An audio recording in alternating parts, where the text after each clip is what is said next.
Et absolument, effectivement, et on peut rajouter aussi David Gemali, dont le contrat ne sera pas prolongé et qui également ne sera plus girondin la saison prochaine. Alou Diarra qui a fait encore un gros match aujourd'hui. Alou, on va revoir les meilleurs moments de cette partie. Ça a été dur, on sait qu'en face Sochaux voyage très très bien. Le public est au rendez-vous, match à guichet fermé. Comment vous l'appréhendiez ce match et cette équipe de Sochaux? Avec énormément d'ambition, beaucoup de motivation et je vous dis sur ces 2 derniers matchs on joue tout pour le tout et on va tout donner et faire le bilan après Lens. Alors il y a une occasion, le premier tir du match, ça a été un peu laborieux pendant un quart d'heure. Ça a été finalement un match très ouvert. On a vu le tir de Bellion. Après il y a peut-être un pénalty oublié au Sochalien sur ce tacle de Diawara sur Grax. On va revoir les images. Franck Sauzet qui était avec nous pendant le multifoot considérait qu'il y avait une faute. En tout cas c'est un match très équilibré. Vous ne trouvez pas de solution Oui, non, c'est clair qu'on a joué contre une équipe qui était bien regroupée, qui nous attendait, qui voulait nous contrer. Et c'était pas facile de trouver les espaces. On est tombé sur une équipe bien organisée et qui nous a posé des problèmes. Alors peut-être ici l'une des rares fois où il y a vraiment une belle combinaison bordelaise, la frappe de Chamac et le sauvetage incroyable de Teddy Richer. Une domination sochalienne en première période. Vous êtes assez d'accord avec malgré tout 2 parades ici du gardien Mathieu Valverde. Est-ce qu'on peut considérer aussi que les absences de Alonso, de Ramé, de Mikou, de Kavenaghi surtout, des techniciens, ça vous a vraiment gêné? Peut-être. Oui, c'est sûr qu'ils ont un apport technique considérable et que leur apport dans le jeu et leur absence s'est fait sentir. Maintenant, on a dû s'adapter et les joueurs, je pense qu'ils étaient sur le terrain ce soir, ont donné le maximum.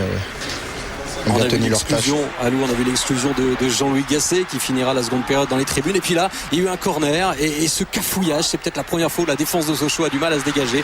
Et à l'arrivée, c'est Fernando qui arrive à marquer au bon moment, juste avant la mi-temps. Ouais, en plus ça montre un but plein d'abnégation où vraiment il lâche rien jusqu'au bout et ça fait but et tant mieux. Je pense qu'on est récompensé. 1-0 juste avant la mi-temps, sous les yeux de Joe Mikou qui était bien présent dans les tribunes. Est-ce que vous étiez au courant du résultat de Lyon-Nancy? Non, on s'occupait vraiment de notre match. On ne faisait pas attention à celui de Lyon contre Nancy parce que on sait que la première condition c'est que pour avoir le titre il faut gagner nos 2 matchs, nous personnellement, faire notre boulot et il faut attendre un faux pas des Lyonnais. Mais bon.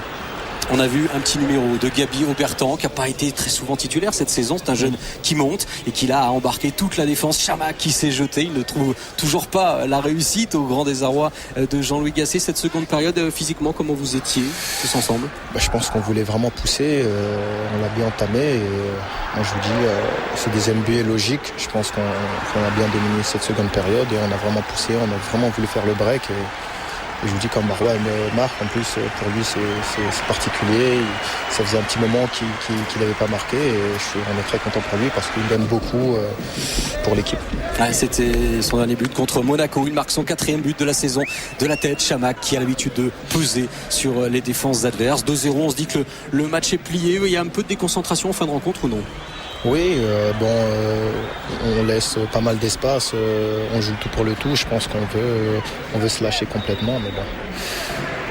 Cette équipe de Sochaux joue par contre, ils ont des joueurs très rapides, ça fait que c'est pas facile de toujours les contenir. Mais ça fait 7 mois que vous êtes invaincu à domicile, la fête à la fin, l'hommage rendu surtout aux 2 départs, 2 annoncés partants, Mikou et Gemali. Il reste un match, contre Lens. Est-ce que vous y croyez encore au titre? Je pense que mathématiquement il faut y croire, même dans nos têtes. Je vous dis, ça va être un finish excitant.